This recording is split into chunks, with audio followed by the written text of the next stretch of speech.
नमस्कार, मैं राजेश रौतेला एक नए टॉपिक के साथ आज जैसा कि पाकिस्तान द्वारा जो कायरनाथ और जो जघन्य अपराध किया था, उसी क्रम में हमने जैसे सिंधु जल संधि को स्थगित करना और उसके बाद एक नया कदम कि भारत में जो पाकिस्तानी नागरिक रह रहे हैं, उनका वीजा हमने समाप्त कर दिया है।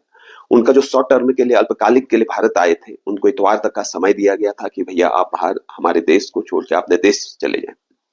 और कई अन्य श्रेणी के जैसे उसमें कुछ ढील भी दी गई है, जैसे कोई मेडिकल ट्रीटमेंट के लिए आया हुआ है या सार्क वीजा किसी के पास है तो उसमें कुछ थोड़ा सा मोहलत और दी गई है। अन्यथा जो नॉर्मल वीजा जिसके पास है, इतवार को समय दिया गया है और कि आप हमारे देश को छोड़ के चले जाएं। अगर नहीं छोड़ा तो उसके लिए आपको भुगतना पड़ेगा 3 साल की सजा या 3 लाख रुपए का जुर्माना। इसी क्रम में एक अभी नया नया हमारा विधेयक है 2025 में आव्राजन और विदेशी विधेयक 2025 आया है, जिसका जिक्र मैं थोड़ा सा करने जा रहा हूँ।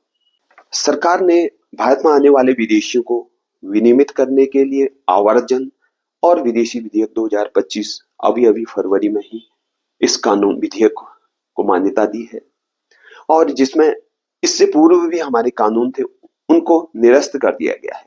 जैसे विदेशी अधिनियम 1946, आजादी से पहले के ऐसे बहुत सारे कानून थे, विदेशियों का पंजीकरण, आव्राजन, वाहन दायित्व, ऐसे 2001 का, इन कानूनों का सबका निरस्तीकरण करके एक सरल और जिसमें संक्षिप्तता और एक स्पष्टता है ऐसा कानून बनाया है। इस नए कानूनों से क्या लाभ होगा?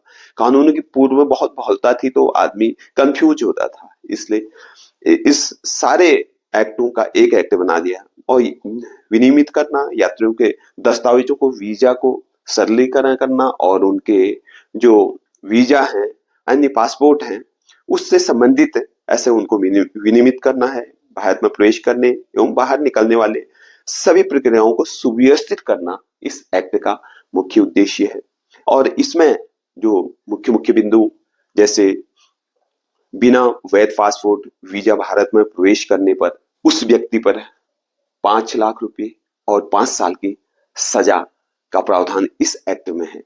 और जाली दस्तावेजों के साथ अगर कोई भारत में प्रवेश कर रहा है, यहाँ घूम रहा है, तो उसको 2 से 7 वर्ष तक की सजा तथा 1 से 10 लाख रुपए तक का जुर्माना है।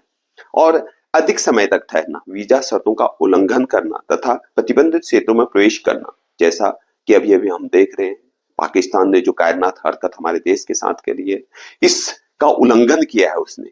तो इस उल्लंघन करने में अगर इतवार तक का हमने समय दिया है, अगर इतवार के बाद वो व्यक्ति यहाँ पर ठहरते हैं या रुकते हैं